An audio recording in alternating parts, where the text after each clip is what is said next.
Това ли е? Лайстон не може да стъпи на малкия пръст на ДСД, така че е ДСД. Много трогателна история. Нали? Да.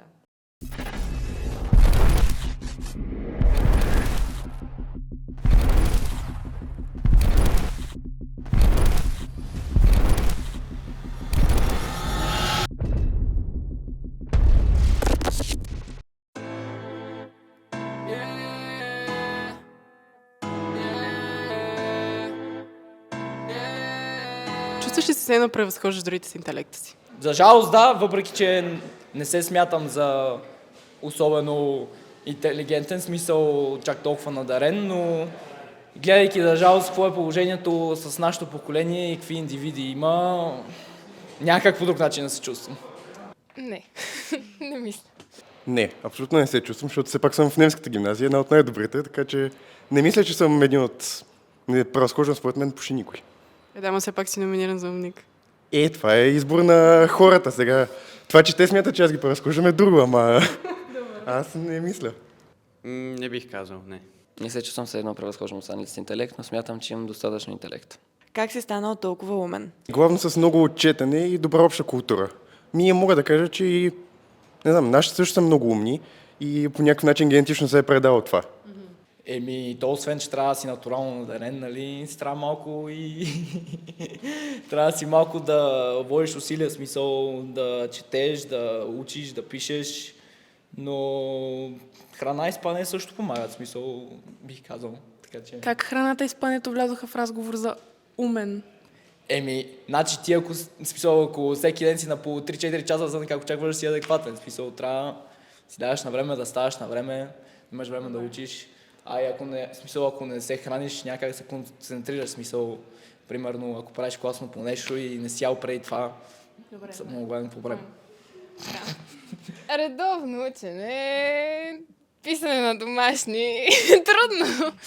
Не знам, логическо мислене. Баща ми чете много неща онлайн и ми разказва много подробно за история, за биология и за химия.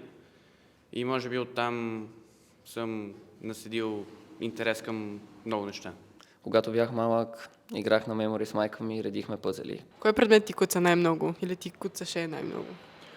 Немския със сигурност, само че примерно най-много не мога да пиша. Като цяло всякакви текстове, това ми е най-лошото нещо на мене. Затова, може би, немски айскатата бяха за мен най-гадната част от всичко. Кой предмет ти куца най-много? Не мисля, че има такъв, не знам. А кой предмет ти куца най-много? Географията със сигурност. Кой предмет ти куца най-много в училище? Няма такъв просто. Преди беше физиката. Някога имал ли си двойка? Не, абсолютно никога. Аз хората си помислят, че лъжа, ама никой не съм имал двойка през живота ми. Най-ниската ми оценка е 4, която изкарах тази година. Не, никога. Бях скарал двойка на едно контролно по програмиране, но не ми я писаха, направих поправка и изкарах петица.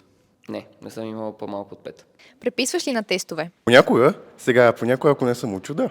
Преписваш ли на тестове? Трябва да си призная, че преписвам на тестове, да. Примерно, съжалявам госпожо Крупова, но понякога като ни давате превод, дето е 4 листа дълъг и често казвам не ми занимава да го превеждам, въпреки че имам способността да го направя и просто давам на моят приятел Чавдар да го свърши вместо мене. Примерно, не знам. Демек Чавдар е по-умен от теб. Чавдар е по-умен от всички. Не. Случвало ми се един-два пъти, но не. Като се наложи. Рядко се случва. Но се случва. Случвало се е. Добре. Ти в момента не пишеш тест, така че е в минало. Да, в минало със сигурност. А другите преписват ли от теб? Даваш ли им? Да, абсолютно. Даже сме си измислили още в 8 клас някакви тактики за преписване, поредично преписване, от един по един. И най-накрая, като се сверят отговорите, ти викат, че всички са еднакви и после си мисля, не са преписали от мене, ама изобщо. Да. Ама това е, защото ги приемам като мои приятели и да кажем, че жест от моя страна да им дам да препишат.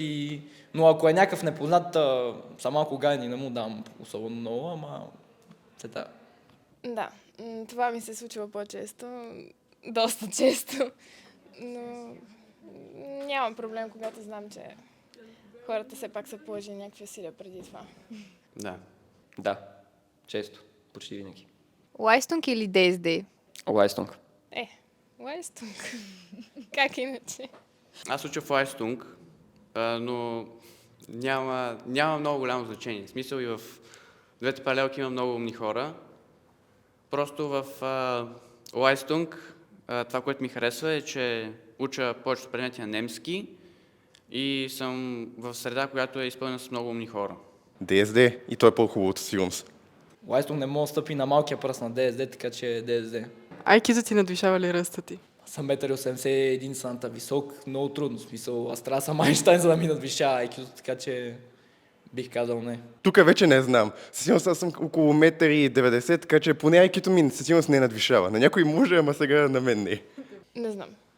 Не съм си правила IQ тест, нямам идея. Не. Не мисля, просто не съм нисък. Добре, кое е най-голямото естествено число? Безкрайни, няма в смисъл. Числата са безкрайни. Безкрай. Безкрайност. Няма такова. Той е безкрайно голям. Няма такова, всяко следващо е по-голямо от предното. Кой е патриарха на българската литература? Иван Вазов. Ще ме обидиш. Иван Вазов. Иван Вазов. Иван Вазов. Иван Вазов и в сърцето ми госпожа Гюля Метова. Само да кажа да се види той с какво идва на училище. Абсолютно. Профил химия тук. Госпожа Петя Петрова. Обичаме мис Петрова.